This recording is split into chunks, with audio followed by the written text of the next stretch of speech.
Testing. Testing. Testing. Testing. Testing. Testing.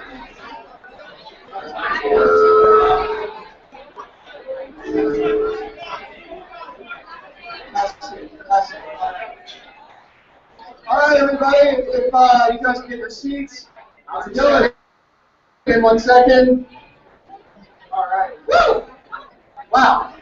So, yeah, for those who don't know, we are NYU Local. My name is Jeremy Unger. I'm already Lipsitz. We're co-editors in chief. All right, congrats. Yeah, I got you. And welcome to Young Media Weekend 2014. Woo! Yeah, we really appreciate everybody being here.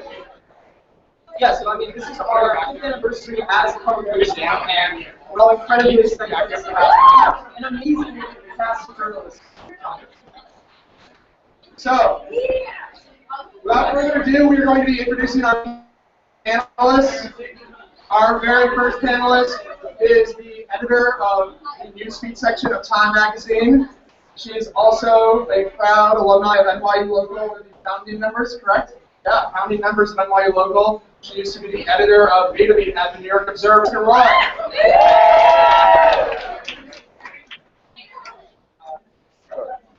Our next panelist is working for social media in organizations like College Sierra America and Bloomberg User Suite. Jerry Keller.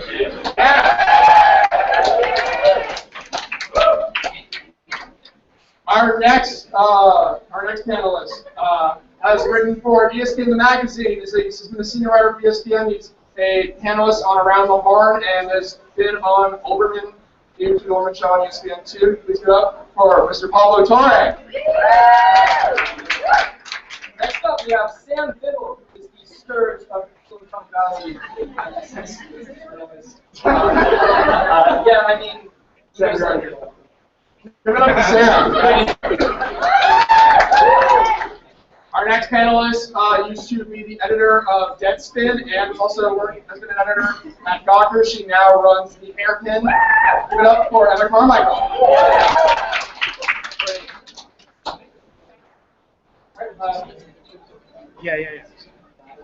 Continuing, we have Sarah Nicole Prickett, who is the founder of the New Result magazine. She is incredibly prolific. Please give it up for her. And our final panelist tonight is a business writer at Buzzfeed. She previously worked at Williamsburg and is a very proud Tar Heel. Give it up for Sapna Maheshwari, guys. So, this year, Young Media Weekend, every year we kind of do a different theme. This year, the name of the panel is Journalism and the Social Outrage. This is the 5th year anniversary of NYU Local. And a lot has changed since the very first year that the site was founded. A lot of the way journalism functions today is not the same as it is now. So one of the things we kind of thought about was what's changed the most in the last 5 years. And what we really thought was the way that writers and journalists interact with their audience members in the social media sphere, on the comment sections of pages and emails, whatever you have you. So that's kind of the general idea of the panel. The way the panel is going to work is that we're going to be asking a question either directed to a specific person or just kind of open it up for general answer. And pretty much they'll just debate amongst themselves. We really are here to moderate. The whole idea of Young Media Weekend is for our panelists to kind of have a live debate in front of you amongst themselves. So that's kind of how everything's going to go. Before we start, I just have to say, I'm so happy you guys are here. Thank you for supporting us for 5 years. We started in 2008. I was in high school. There's people that were getting more mitzvah. I hope it lasts even longer, and I hope thank you so much. So let's start this. You want to go with the first question, all right? Okay. So, I mean, we think you guys, it's fantastic ratings. You're one of the most interactive writers on the internet. You guys interact with your followers and make them part of the story. But, I mean, do you guys have guiding tips or interacting with your followers? What to do, what not to do? You know, like, do you have any kind of philosophy, or what inspires you? Anyone have one of the captains?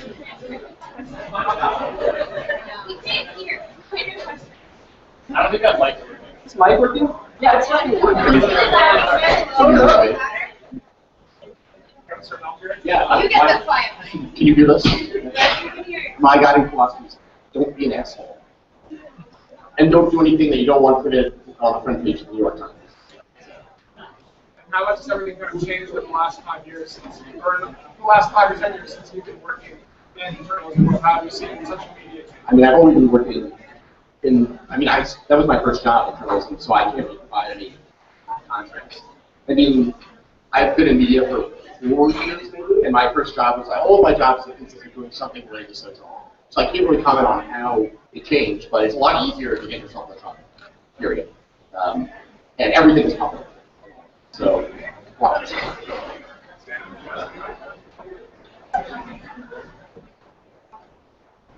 Well, I would say for women on Twitter, use the block button. That's my number one advice. As soon as you get called a name, block that shit. Like, don't fuck with it. I think there's a lot of stuff that's worth engaging with. I always take critical emails seriously, and I think the whole class I did the Mario always said, hold them with kindness. Okay. We're working on it, so You don't need mine. Yeah, it's the same. Okay. My old editor always said, kill them with kindness, with criticism. No, can't hear me at all. Hands mic work.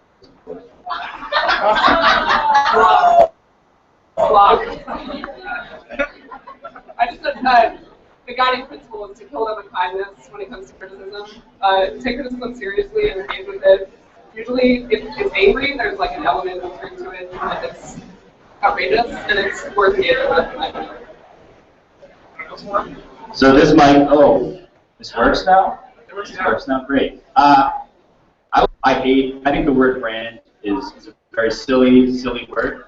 But and the conversation around it is often very silly. But the underlying idea under what a brand is actually very true in this industry. Which is to say that if you are on Twitter or on social media, people have a image of you, a sense of you.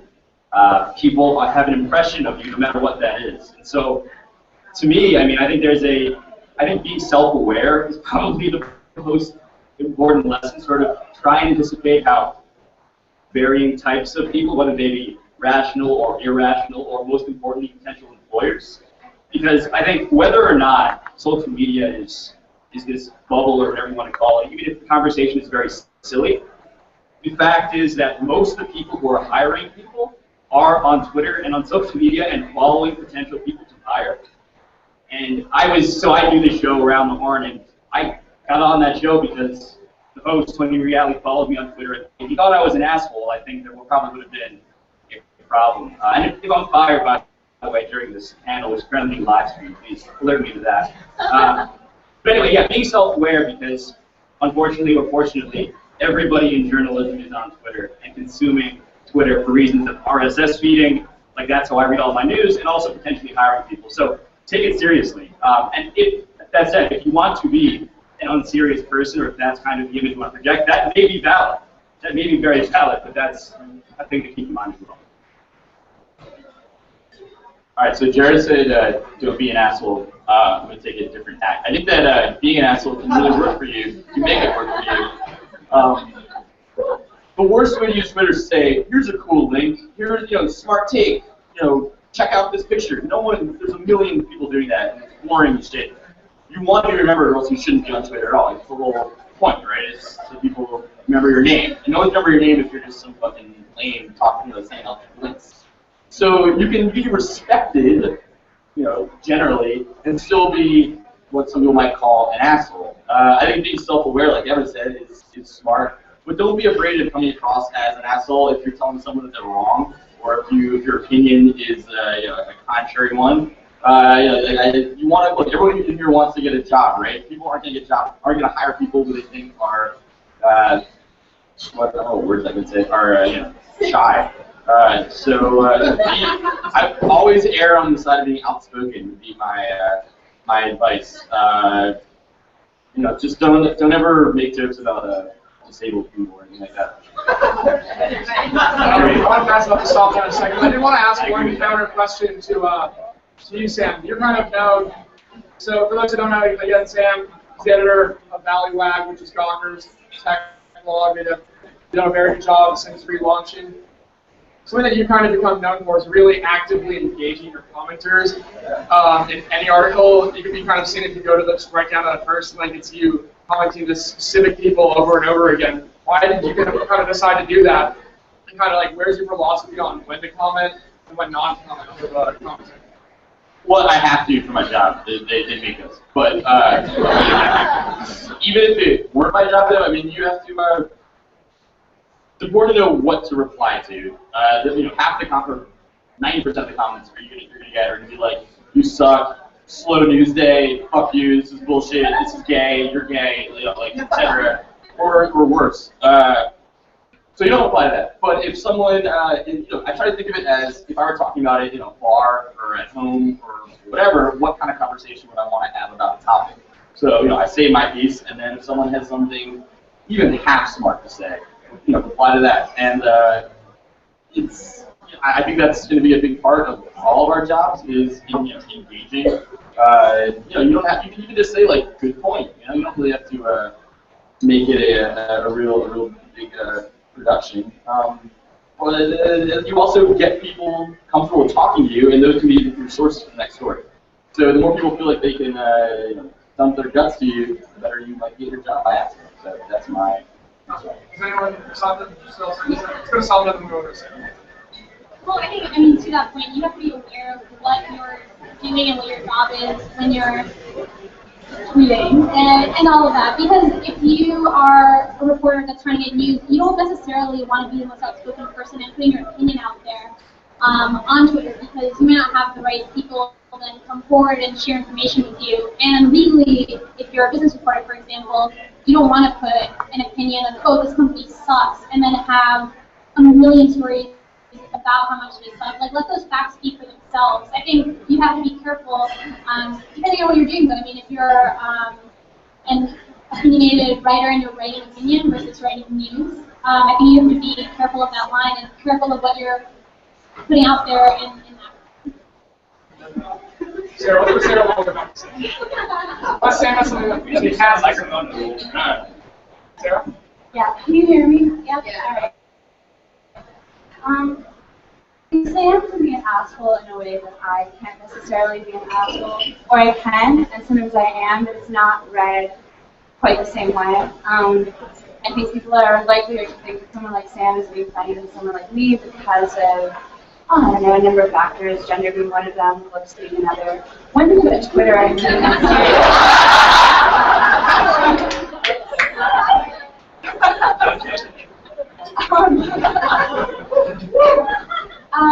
well, I don't believe in apologizing, that's one thing. Another is that I use Twitter in some way to be unserious. Just be sort of like funny and offhanded, and I don't tweet things that take me longer than like 10 or 20 seconds, like I never craft a tweet, so it's practice. And I think of it as sort of like a dry erase board, and I know it's not that. I know that it's permanent, and that at any moment, these are taking pictures of me when I talk. And that at any moment, somebody can screen grab my tweet and put it in like a newsletter or whatever, but I just choose not to think about that. My perception is very much my reality. And I think of Twitter as practice, and I think of it as like a kind of engagement to which I'm not naturally suited, because I'm not like really a social person. Were it not for Twitter, I would be like a really crazy, like barefoot writer with hair down to here, you know what I mean? Like, I'd just be chain smoking. I have a baby, just so the baby could grow up and give me cigarettes, like Super Context baby. I would be a real fucking crazy person.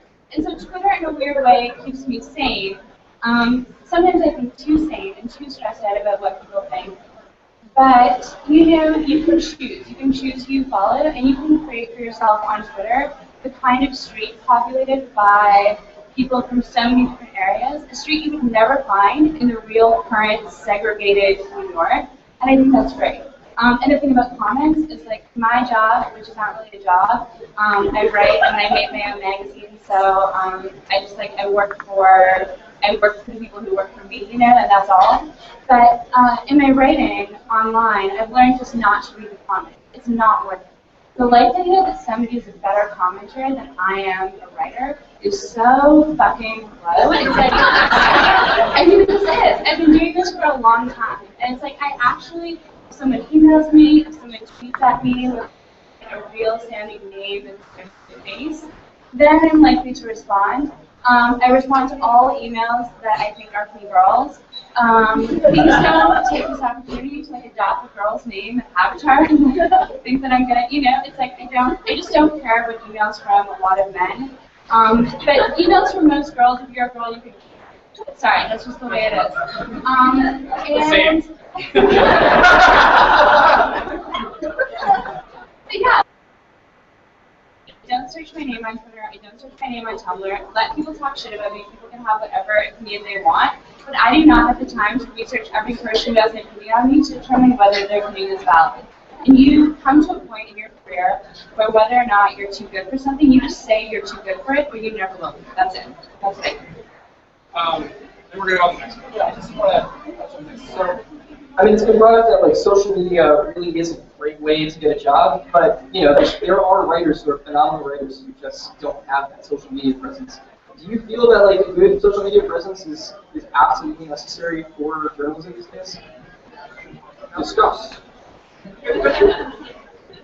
I mean, it's necessary because, I don't know about you guys, but I read through Twitter, for better and for worse. That's my RSS feed.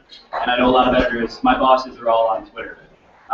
So to the extent that you want to be read, I mean, I think the disturbing but very true reality of the internet economy is that I am very much paying attention to, in a very pathetic way, how many retweets and favorites and who's responding to this.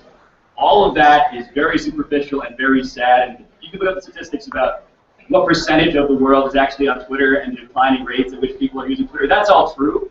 But in the corner in which we operate, which is the media industry, for lack of a better term, yeah, I think it's essential to being read. And that's not necessarily a good thing, that's the way it is. Can you hear me?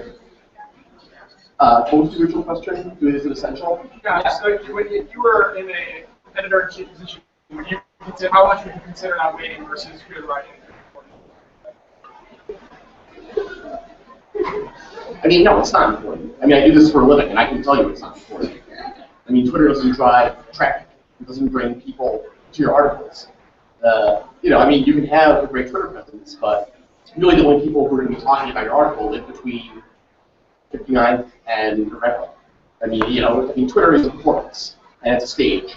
How many people in the U.S. are on Twitter? Like 9% of the population? 9% of the internet using population? It's not that many people. Way more people are on Facebook. You want people to actually come in. I mean, there's a bunch of data I think it's by the CEO of Chartbeat, which indicates that there's really no direct correlation between sharing and reading. And Twitter is great to put yourself out and potentially bring yourself the attention of employers, but it's a lot of performance. And it's pretty terrible. Twitter's really awful most of the time. I know the counter argument is that, well, if Twitter's bad, you shouldn't be on it, or you're following the wrong people. It's generally pretty terrible. It's a lot of awful shit on Twitter. I mean, if you spend time working on your writing, you're more likely to be hired on. No one's going to hire you on because you're too good. It's like an absurd competition. This guy makes great tweets. Sorry? I mean, I found job leads through Twitter. I mean, I was let go from Williamsburg, and I was hired on by Al Jazeera by someone who was like, I've seen your tweeting and whatnot. And that was awful. I was like, do I really want to work for someone who's like, who's hiring me based on a stream of tweets? It's like, not, you're the best veteran for someone's writing. I mean, at a certain point, look, I mean, I'm in a second, yeah. I mean, look, like, journalists, writers, they produce the voice. Social media has just begun. And it's useful, but it's not, I mean, it's nothing without actually the ability to write and an actual product that represents your body of work in the way you think. Sarah? Well, I was just going to say that I think it really depends on what kind of job you want. So I don't think there's a one answer to that question. I think if you want to write for like Buzzfeed or places that are more focused on web culture and viral stuff, then understanding social media and having a good social media presence is really good. Otherwise, if you're going through something that's like a more serious job, like that requires, if you want to get hired at the Times, like having really good clips and being a reporter is way more important. Like, did you even have to So then when you were at the Observer, that's kind of like a blend in between where it kind of has that satirical, kind of more personal nature of the voice. When you were hiring there, kind of how much did you weight those two things in? Like when I was the editor? Yeah, when you were the editor. I mean, to me, it was more important that we found people that had the right voice, and a lot of times people practice developing that voice by reading. But I don't think that you need to necessarily have a Twitter account where you're, trying that out in order to develop that. Like, we hired you as an intern, and you didn't have a Twitter. I do. Yeah. But you went to a school, like a journalism school, right? Yeah. So that helps. So I think for people who want to come in from the outside, probably this applies to none of you. I'm going to say it anyway. My friend Aisha Siddiqui recently got hired at Buzzfeed as the ideas editor, solely on the strength of her Twitter. She kind of blew up in a time when everybody suddenly realized they had to talk about race and acknowledge it. And she was tweeting really brilliantly about a lot of racial issues in America, race, class, and so on. She got a large following, she got a lot of attention, and all of it she deserved because she's really smart.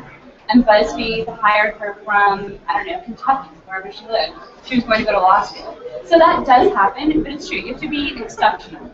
And there are not so many publications like BuzzFeed now. I think most publications, most journalistic institutions in New York, especially, they care a great deal about what school you went to. It seems like you guys are all going to be okay on that front.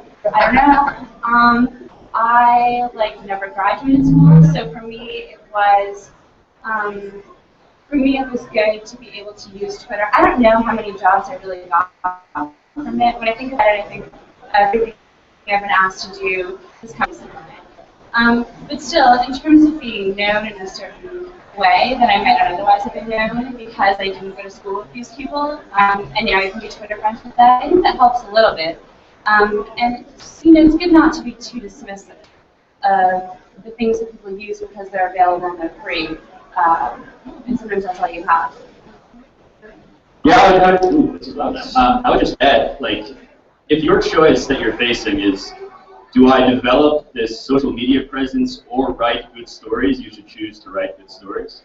But insofar as the world gives you time to potentially put your voice out there, and the basic proposition to me is, do you judge people for how they look on social media? Probably yes. Do you think someone's a good or bad person based on their Twitter account? Probably yes. And anybody who's hiring somebody is a human being with a similar calculus going through their brain. And that could be a good thing for you or a bad thing, but I think that it's not a zero-sum game. You can sort of put your voice out there to the extent that you deem it potentially useful. I think we're going to go on to the next question. Myself and Sam, we got something really sure. Yeah? Sure? Okay, go. Alright. So yeah, Sarah is definitely right as far as other unfair things versus how funny you are on Twitter. But you should realize about Twitter is that it's so fucking easy. Do it on the subway or in bed or on the toilet. It's not like a do I work or do I tweet. Maybe if you're a fucking idiot, but I promise you all have the bandwidth to both 10, 60 seconds making doing really good work. So you have nothing to lose by tweeting. So yeah, give it a shot. I'm also an employee of Twitter. One thing, which is I multiple times published pieces on the Hairpin based off of an idea on Twitter that I was there at Freelance Writing. And I'm looking for ideas on Twitter always. So I do think it's important if you're establishing yourself as a writer to engage with other writers. It's really good place to do it. Sarah, you brought up school. And Jeremy and I are probably not going to journalism school. But like, there's differences between us. Like, he's a journalism major. I've taken one journalism class, and it was mostly to just rebuild processes. Like, how much do you think that education has anything to do with your career path? Did you get started in a traditional way? How did you break into this? So, I don't know how you, but I went to Gallatin because I didn't want to double major. So, I made my own major, and I literally made my major blogging. So, in that way, I was able to choose whatever classes I wanted, and then it was that sort of like helped me find internships and things like that. Like, I genuinely feel like I learned the most about writing and reporting from the internships that I was able to do, and just from writing my own stuff, whether it was for NYU Local or for other outlets. Like, I didn't really take traditional journalism, so, and I thought all the time, but that's sort of like the process of learning. And then feel better. So. I think journalism school, or all grad schools, are a waste of time and money, but I mean, I didn't take any journalism classes or anything. Like Jessica, like, I'm fucking up all the time. That's healthy. I mean, I advise you all to go to school, take, study things that will make you interesting, whether that's like animals, history, whatever. You don't want to get out of, you don't want to enter the labor force. Like, what do you converse in, and be like, well, I know journalism, ethics, that's terrible. You want to have some interesting things to talk about. So, study cool stuff. Yeah, I didn't go to journalism school. I didn't get a grad degree, and I'm very glad that I didn't. Mostly for reasons of debt. But I think, my path was, I was an intern at Sports Illustrated, which is a very old print media publication, obviously. But my internship was on the internet.com side. So I got to write things. And write things. Get your byline out there. No one's going to know what you can do unless they can look at something you've written with your name on top of it. That is the only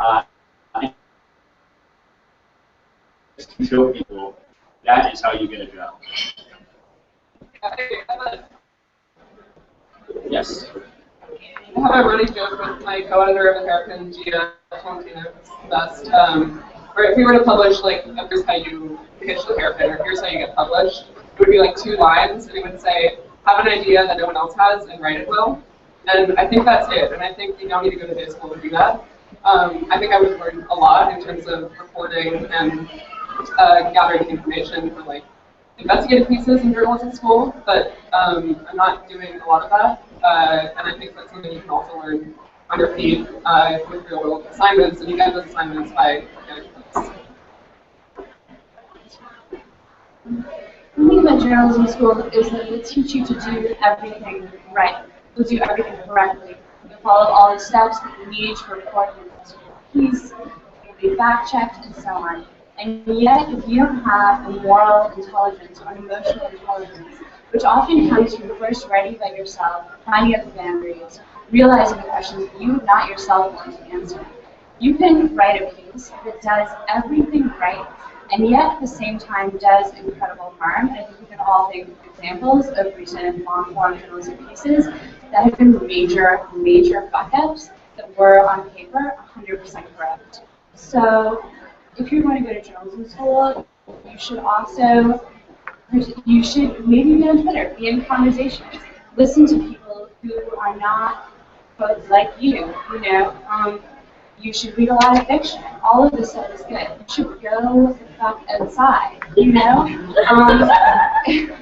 It's a lot like Twitter out there. It's on the street over here. For real. So, that was what I was saying. It's like, don't get so busy being good at your job, you forget to be, like, basically good human being with, like, a strong moral center. And that's sort of vague, but I think you understand what I mean. Yeah? Yeah.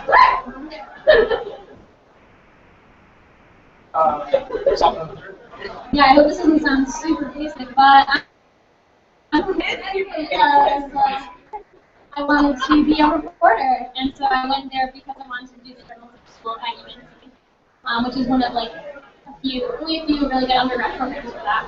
So I did that in poli-sci, and very traditionally did internships every summer from like the Hartford Current, and I mean I was covering things like high school graduations, which at the time I was like, that's so cool, I'm going to be in a SWAT book somewhere. And yeah, you have to do, I mean if you want to be a reporter, I think you have to put up with some of those, I mean I was excited, but I had to do some dumb stuff, like write about these local guys who wrote a book about fishing. Not that cool. I was driving to Middletown, I wasn't doing this every day. Living at home for summer, I know. But every clip that I did with every internship, or like all the clips I got with each internship, got me better and better internships. And that's what helped me get an internship at Bloomberg after I graduated, which is really scary. I didn't open Gmail that entire summer, which is huge, 2.5 months. But I ended up getting hired. And I think that having worked somewhere at a wire service for 3.5 years and having been able to retain my personality is what got me somewhere like Buzzfeed onto like more of a news reporting team there and doing something differently. And I think that taking journalism classes got me into business reporting, and it gave me a really good framework for thinking about a lot of different things that I write about now. So I don't know. I don't know if I would go to grad school for it, but I don't think it's totally terrible to study journalism. I think it helped me in a lot of different ways and gave me a huge advantage, probably mostly networking-wise. So this is going to be a soul-crushing anecdote. I studied philosophy, which is an egregious waste of time and money, and found myself in DC working in a think tank and putting data into spreadsheets and really just going home and just drinking myself to sleep every night. It's incredibly exhausting and soul-crushing. Totally terrible.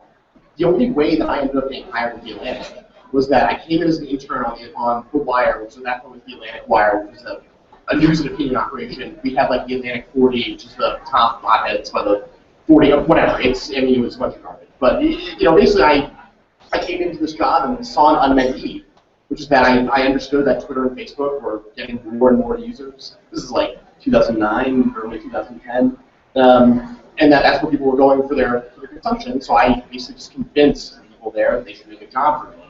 But it consisted of coming in from 7 to 5 every day and doing assorted internet garbage, and then going and working at a pizza place every night. I did that for about a year. And I didn't really sleep. I got paid not at all or not very well. But I was lucky enough to kind of come in to make my own meat. And it's really terrible and kind of progressively pragmatic. But every hire that a media organization makes, it's going to be to move the needle forward for success. I mean, these are businesses. Unless they're funded by billionaires or Denton or somewhere else, I mean, they're businesses. I mean, they have a lot of line, and they want to bring on people who are going to help advance that line. And I basically just had to convince my boss at the time that it was essential to hire me. Boy, was it essential. God, it's really essential that you hire me right now. I could really use some health insurance soon. I was in an intern class of 30 people throughout the company. I was the only person who wanted to. And I don't think, I made this interview with Emma before, but I don't think that anyone wakes up, when they're an undergrad and is like, boy, when I get out of college, I want to run the Twitter feed for an institution. It sounds incredibly exciting. I want to wake up and I want to write little pithy anecdotes every day, and it's going to be swell. No, I mean, it put food on the table. And it put me in a place where I could learn from incredible writers and editors. Working at the Atlantic was my J school, for lack of a better phrase. I mean, studying philosophy was not my J school. That was a real waste of time.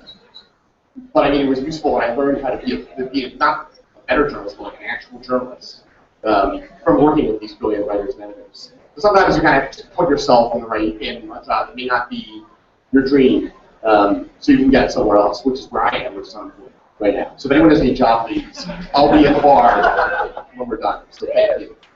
Can I add something? Can I get that mic down? You just retired this mic, right? Yeah. Thank you. I would say if there's any sort of marketing efficiency in terms of young people trying to write, it's that a lot of people don't report. And if you just make phone calls, I mean, reporting is just work.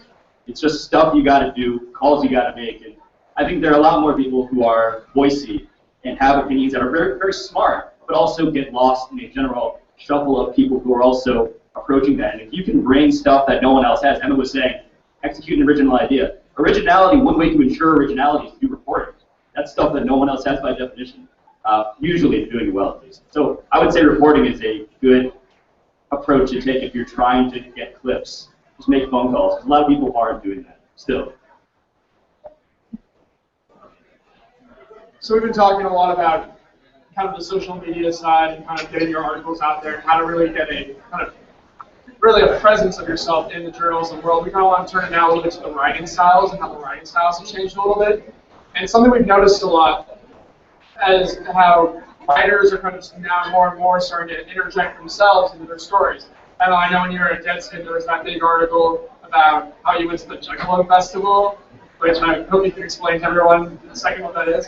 But in that story, a lot of it was personalized. It was a lot of just your personal opinions mixed in with reporting as well. And there was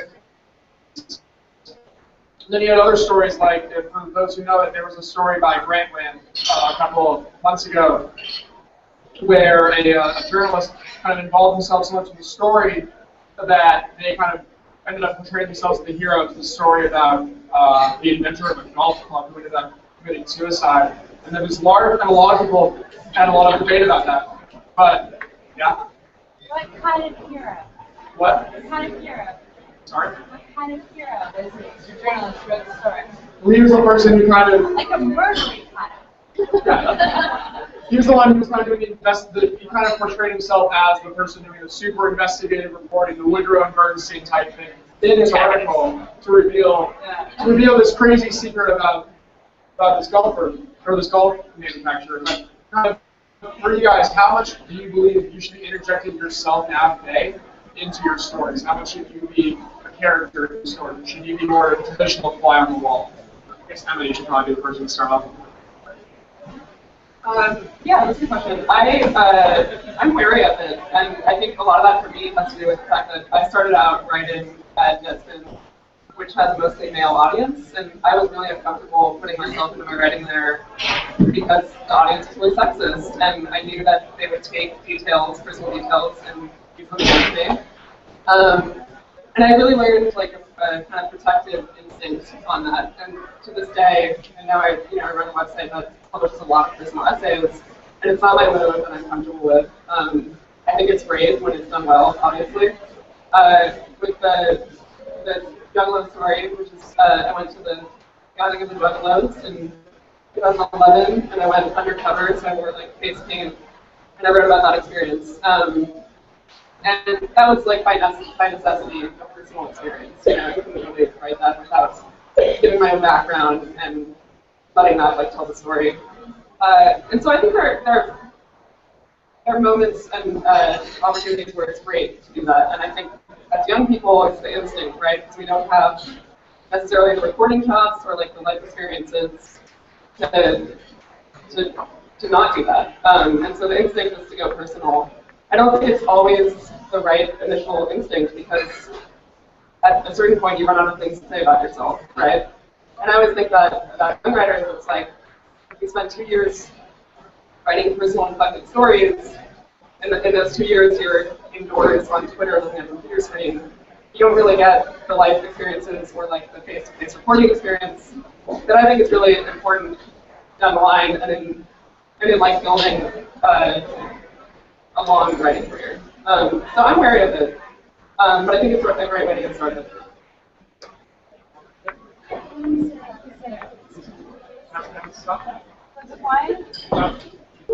So I think that's I feel really similarly to that. I think there is an instinct to write the kind of, this is how I feel about something.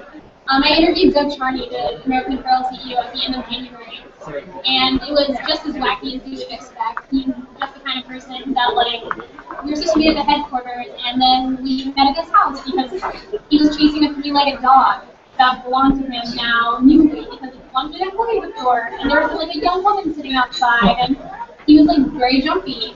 And so, of course, with that, I was like, oh, like, then, like, story, like I want to write this like I was supposed to do this, and then I went here, and then I did that. And so I wrote it like that, and they were like, you actually don't really need to do this. And I was super bummed out and really disappointed because I was like, why? Like all the best of training stories are like, I did this, I did that. But the thing is, I could have done like a lot of it across, and I ended up doing this just by describing what had actually happened. So, I mean, I think there is an instinct to put yourself into the story, but you definitely don't really need to do that, and I think it can be a valuable tool in instances where you are part of the story and you're driving the story, like someone is telling you things or talking to you about things in a certain way because of the factor in it. But I think for the most part, you can often describe things without having to be a character, as fun as that is, and as much as our culture encourages that in a lot of ways. So I actually think a lot of times people use the first person as a crutch, as an easy way, instead of like telling an actually interesting good story and writing it well, they just automatically go to the first person. So like, I'm much more interested in writing and reading stories that are well written and well crafted, and like the writing is actually good and interesting than I am in like reading sort of like, this is this crazy thing that I did while I'm recording. Like, that to me is like the very Vice sort of take on it, and like that really works for them, and it's great. And like, I love occasionally reading that, but I'm much more interested in like stories that are so good they don't have to rely on the first person narrative to be. Yeah, that's a really good point about Vice and how they will turn all of their subjects into sort of freaks, and the article becomes a freak show, and you're all excited. And we can think about how Vice has done the regular story. They would have had headline like, I did PCP and hung out with these fucking crazy juggalos, you know. But that's not the purpose of Emma's being the story. It's that most of the readers will not relate in any immediate way to the juggalos. So they need someone to be the sort of translator. And they need someone they can identify with in the story. And it's going to be Emma. Emma is the person closest to who they feel they are, right? Emma's the normal one in this context, right? So it's like, I mean, you know, you can laugh at Emma being normal all you want later, but for the purposes of the story, she is. She's relatable to the reader. So she serves as like the entry point, the guide to this world. And that's her function in the story. Also, there's a difference between first-person writing and writing about yourself. A lot of first-person writing comes from a place of sometimes fraudulent, sometimes real insecurity concerning your position as an authority on the subject. You want to say, this is just what I think, this is just me. It's not really a bad thing. You're just using the first person to differentiate yourself from the objective voice of God traditional journalism that you see in the New York Times. And I think that has a purpose. And at the same time, there's writing about yourself, and a lot of writing that is not done in the first person is really about the writer. A lot of criticism is about the writer. A lot of book reviews, more than anything, are about the person reviewing the book. You know, like a writer writing about writing, and you know, it's very weird and defensive and cannibalistic and you know, cliquey, the whole world of book reviews. I don't think many of the people who write these reviews for these traditional publications think of themselves as essentially producing selfies, but I think that's what they're doing. It's not in the first person, but it's absolutely a selfie. It says more about them than about the thing they're reviewing. So I think it's like, form is one thing, yes, but like intent is another. Are you writing in the first person, but is your intent just to show that like you don't know everything, and you're experiencing this with the reader, and you're kind of like going on this journey and so on, you want them to follow you and relate to you, and then in turn relate to this like crazy thing you're covering? That's good. I think it's a lot better than traditionally objective journalism that never uses the first person, and yet is so obviously a statement about the writer and what the writer is important. Yeah, be more honest, I guess.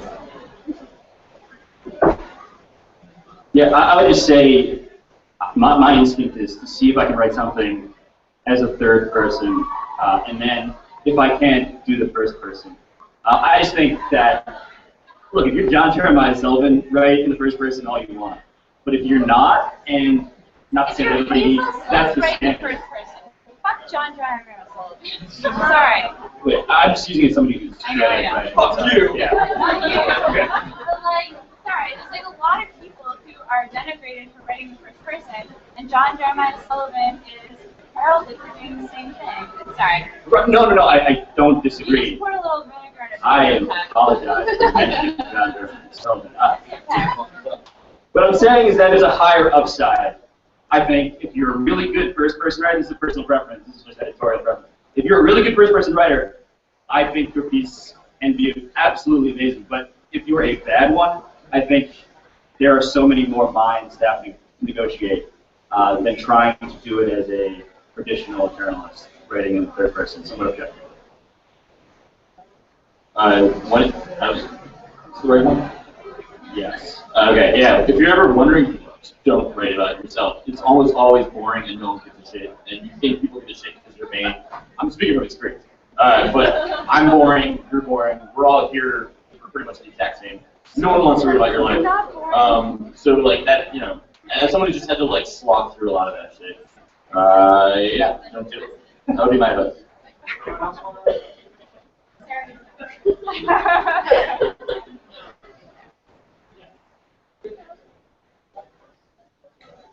Oh yeah, so I mean, this is a great way to segue into how you address your audience. So like, I mean, the writing itself does not exist in a vacuum, and you guys are testament to that. But is there ever an impulse to write?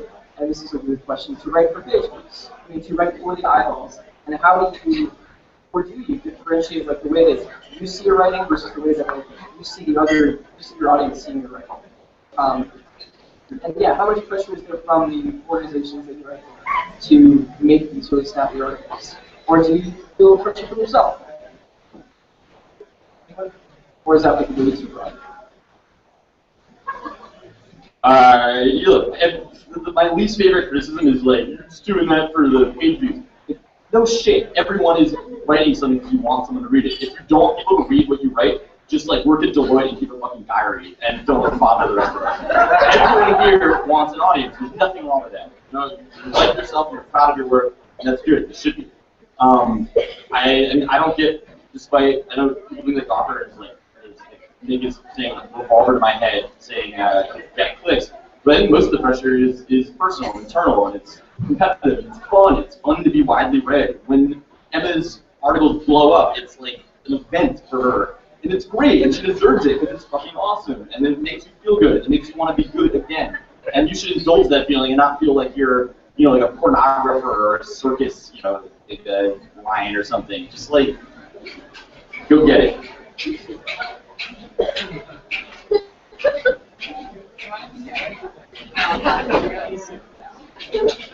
I mean, first of all, I probably prefer a lot of pornographers to the online editors working today. And I know this because, as a freelance writer, I field calls almost every other week from somebody who has a new position at a new or revamped site.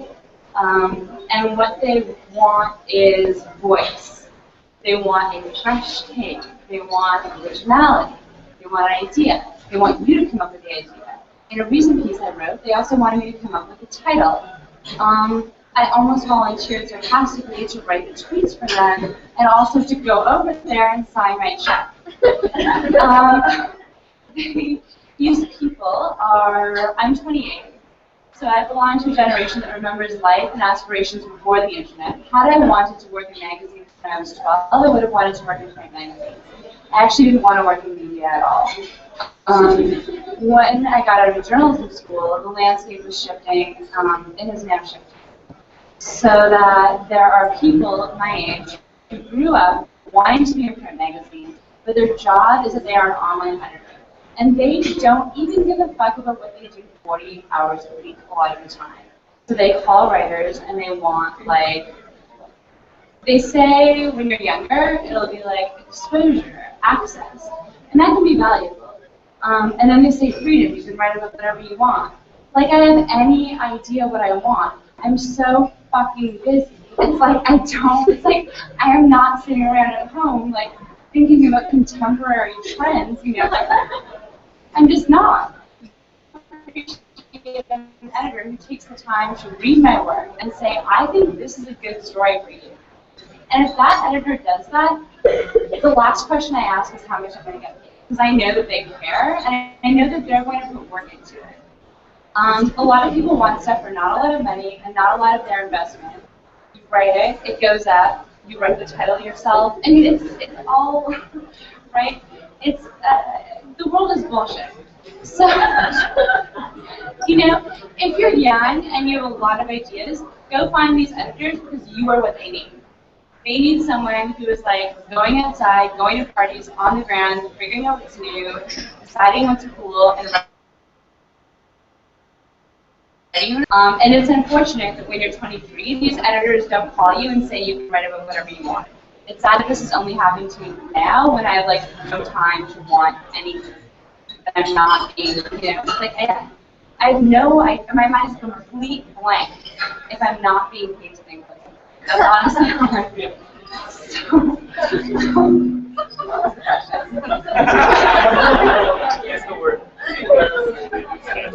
Yeah. Wait, show of hands is the world bullshit. Yeah. But like, you should listen to that. The world is bullshit. Okay. One thing I would say start with is that when you're a young writer on the internet, you are pretty disposable. If you don't want to write that piece with a provoking headline, someone else will, and the editor will find that person. I think the struggle as someone who's starting out is to find a balance between what the editor wants and what you're trying to say. And I think that's an interesting challenge. I think good writers find it. The first piece I ever wrote for Deadspin, I wrote about this female sportscaster for a Spanish language sports station named Inez Science. She had been harassed in a locker room. And I had never written for Deadspin or the internet before. And I sent in a piece because Deadspin had no female writers at the time. And I sent a piece, and it, it was thoughtful, and I thought, and really nailed it. We got these edits back from Tommy Grimes, and it was just like this transformation where it was like an essay to an internet piece. And I kind of understood it in that moment. Like the headline on it was Inez Science, you make me want to stop trying. And that's like a headline you click on, right? Because it's like this crazy, over the top thing to say. But the piece more or less was preserved. And I think there is kind of sacrifice there that you make when you're writing on the internet. And it's not always ideal, but you can preserve your soul, I think, if you fight for your edits and to the ideas you have. I mean, Emma nailed it. Writing for traffic and writing quality journalism aren't mutually exclusive. You don't have to write something that's 200 words with a couple of GIFs to. I know I said GIF. You can figure it out later. You can write. You don't have to. You don't have to.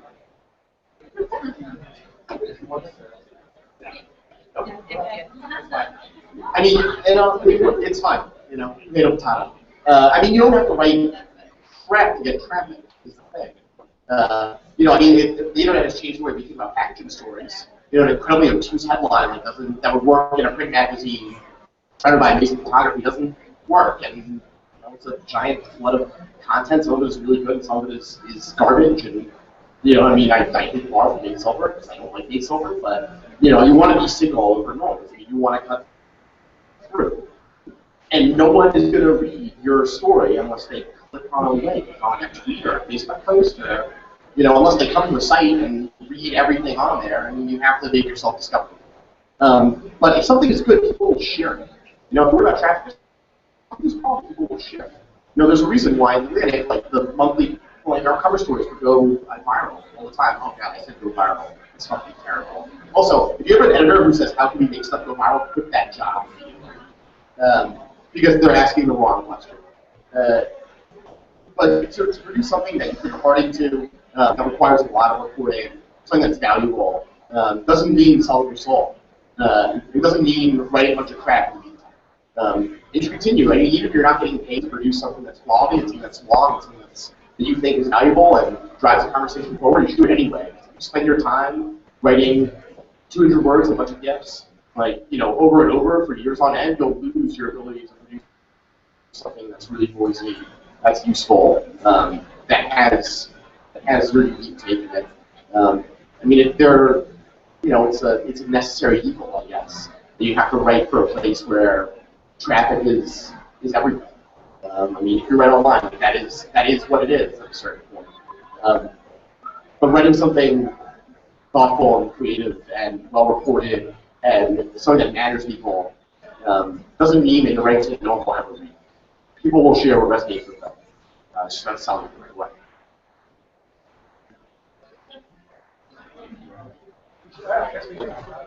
So since you work at Buzzfeed now, it's a very unique site. I remember seeing an article about when you left from Bloomberg to go to Buzzfeed, and you were quoted as saying that you were really interested in the culture and the platform that Buzzfeed provided, and it's kind of a guess, which it would be Reader probably looks like a place that there's a lot of African reviews, and maybe from the outside of the thing. How is it for you as a writer?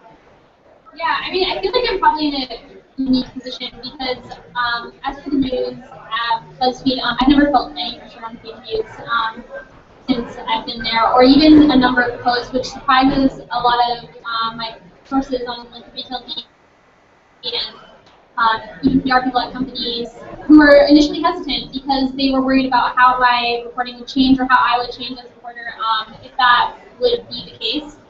But at the same time,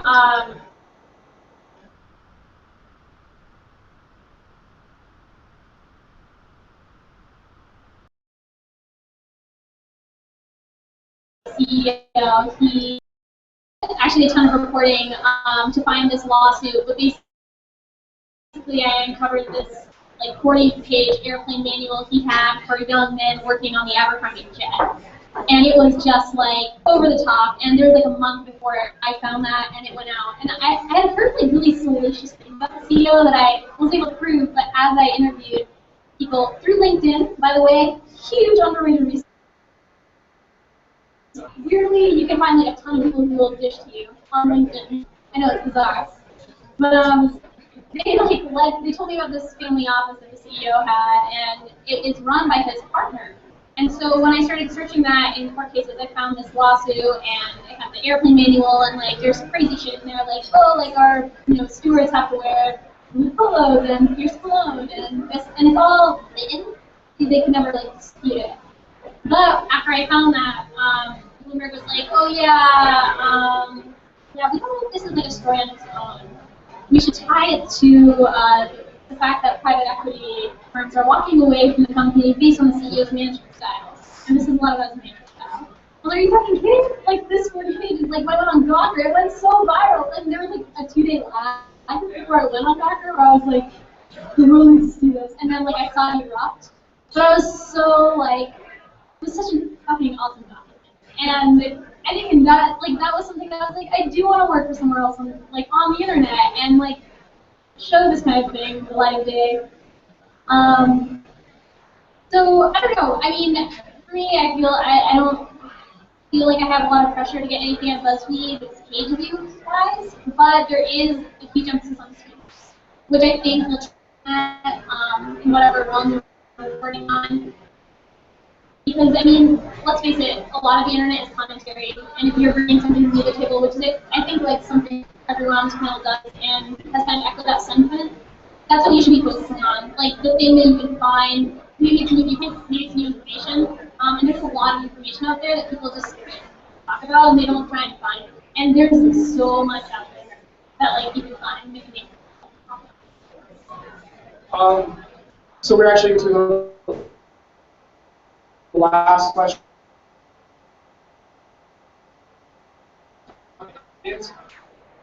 Why not just kind of right back here?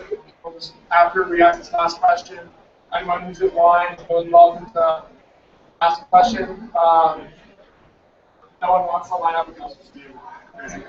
The last question, I'm kind of tying back to the whole idea of this being 50th anniversary, then white local, kind of talking about the ways and writing local, and also the rest of the online journalism world has changed in the last 5 years. What is kind of one thing that you've noticed? It could be your own writing style, it could be the way a company is writing themselves in a good way or a bad way. Kind of what has stuck out in the last 5 years? So it's a very broad topic. I know if one page, one article, or one style, or even more so, how it works. Yeah, I would just say that the main thing is that everybody consumes things on the internet. So, for example, whether you're the New Yorker, whether you're any magazine, I think the assumption is now that you will read that online. So the distinction, if you want to write for a publication's website, is vanishingly small. Like, I think the idea that people are, I came from Sports Illustrated, obviously a print magazine. The fact that Sports Illustrated hasn't adapted to the internet and is leaving themselves out of the discussion is heartbreaking to me. Assume that people will read things on the internet. And the brands, the big old media brands that fail to get that are really screwing themselves over. I just think that people are not seeing the difference between a print magazine and an online article. They're consuming it via Twitter, on the internet, and that's all that matters. At least as a consumer as well as a writer.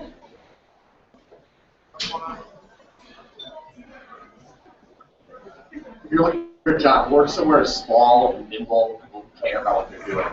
I've worked for a lot of big organizations, and they're not nearly as exciting as working the time I spent working for The Atlantic, which is, despite being an aggressively old magazine, took a startup approach to the web, and I mean, it was an incredibly rewarding experience. Don't work somewhere big, and don't work for a big network either. Just period. Is that big? Is Gawker big? Or, no, that's enough. All right. Yeah, you can work for Gawker. I mean, whatever. Let's put the on the table and do that. Whatever. Anyone else? All right. Well, I guess. Anyone have any questions from the audience that you want to ask? Hey. Okay, so everyone's talking about who gives a fuck about working in a news organization or where you work, just write your heart out. But the thing is, we all live in New York, right? It's fucking expensive. How do you guys live? I'm serious as a student. How do you make what you make and live and work and eat and afford an apartment? I took a job on social media. That's what pays my bills. I found, I said this earlier, I met need where someone was like, boy, we won't pay money for you to do this, and I'll do it. And not a lot of people like what they do for a living. I like it. It's something that I'm interested in. I have a talent for it, allegedly, because people hire me to do it. But how do I live? I save a lot of money. I eat a lot of ramen noodles. Look, you got to put food on the table at the end of the day. We're all young. We're all relatively young for the most part. And you can take a job doing something that you don't like, so you can do what you love in the evenings and on the weekends and whatever. I have to pay rent and eat. So I take jobs doing things that aren't necessarily, when I dream of doing. Like I said, no one wakes up one day and is like, oh, I want to run a Twitter feed for the rest of my life. That sounds incredible. But it pays, and it pays really well, and I like doing it, and I care about it. I like working in places that I care about. So, I would say don't compromise, but my bill compromise at some point. So, pay your rent, put food on the table, do what makes you really happy in your life. Oh, okay. So I actually, when I was in undergrad, I signed up for business journalism courses, and my professor, I remember, said, this is the most well-paying, secure, best part of journalism where you won't, have to freak out about not having a job. And I didn't agree. I did this, program where I did really well and just got to learn for a year. But, I was told at that time that the wire services the most place that I adore Buzzfeed. I love the people I work with. And Reuters is paying 65 starting, Dow Jones 60 starting, and Bloomberg 70. And I was like, yeah, that sounds awesome for living in New York.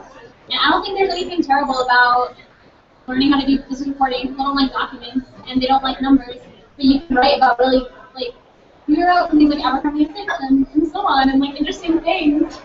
And like get paid a bunch of money to do it. So I don't know, there's sometimes you I think can do what you really love down the road, but I don't think there's any shame in kind of doing the wire service route in the beginning.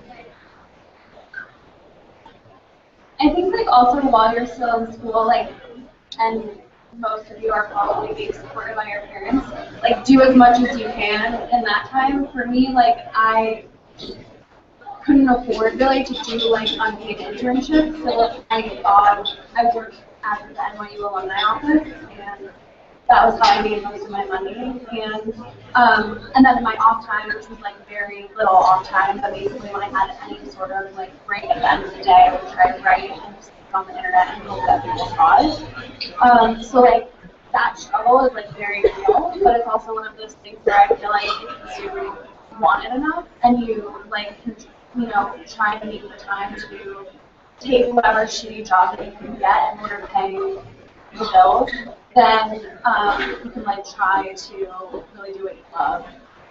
I mean, it's not going to work for everyone. It's like a really shitty industry, and like frankly, like I don't know what I'm talking about. Like most of the people on this panel, we have no fucking idea what we're talking about. So like, take everything we're saying with a grain of salt, and like everyone's individual path is going to be different. But No, I don't think so. That's terrible. I was gonna say it actually doesn't pay that bad, so you know. Yeah, no, I mean I think that like you're not gonna be, it's not like you're gonna be like a poet. Like you'll make money and you'll probably have health insurance and a 401k. It's a good one. Just stick with it for a couple years. One thing I would say is your first year out of college is the year to like hustle, right? It's the year to like work 100 hours a week and like kill yourself. My first year in New York, I took the first job offer I got, because I did PR for the Parks Department. It was like working at Parks and Rec, like that was my job. But I worked nights for Dustin unpaid. And I didn't sleep, like I slept like 4 hours a night, and it was awful, but it was totally worth it for them. The other thing I was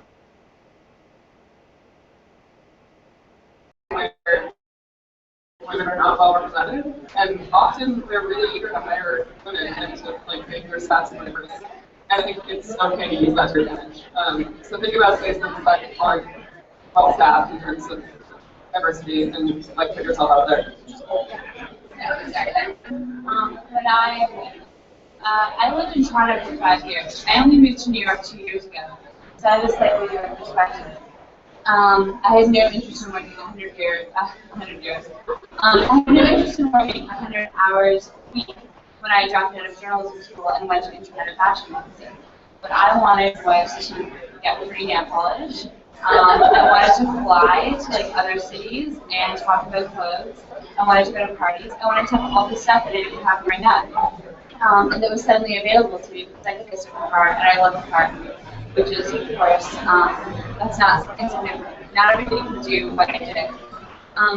But I decided that I wasn't right away going to do the most serious thing. I wasn't going to go into like literary, serious writing. I wasn't stressed out by any of that because I didn't go to certain schools. My experience in coming to New York is that there's a lot of pressure on like 20 and 21-year-olds to immediately get out of school and go intern at the Paris Review or the New Yorker or whatever. And I guess it depends what you want to write about. You want to have anything interesting to say, do stuff that isn't writing. It is not interesting in talking about writing, almost ever. So the problem that we're in now is that we have people who came straight into school, went to the right internships, got the right jobs, and are incredibly busy with those jobs. And if they ever do want to write anything personally, it's just about writing. There's a whole, this is a major topic. Is that Brooklyn writers writing to other Brooklyn writers about Brooklyn writing. And I think, I believe that almost nothing should be abolished because I'm for multiplication. I have this weird physics type idea that nothing ever dies. But the one thing that I want to set fire to is this Brooklyn writing like solipsistic bullshit. And I think the best thing to do, and I say this as a Canadian, we do this a lot, is like take time, go travel, go to other places. You will never, you need a perspective on New York. And because if you just move from like a small town or a suburb or whatever to New York, it is the best place you've ever been.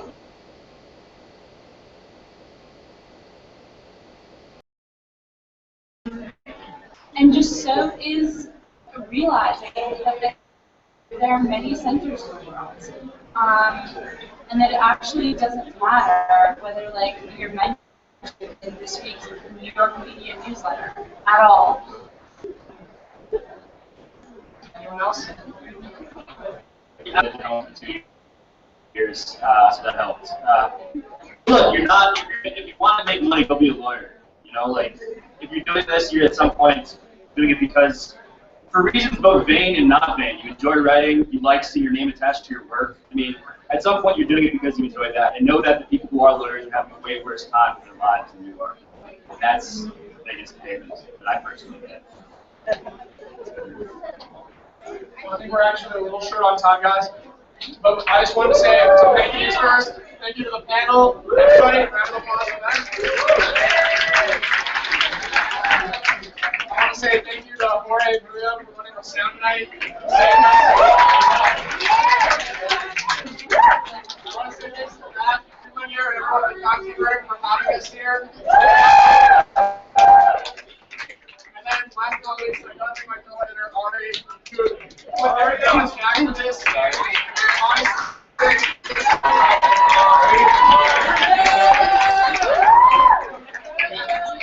Thank you for joining what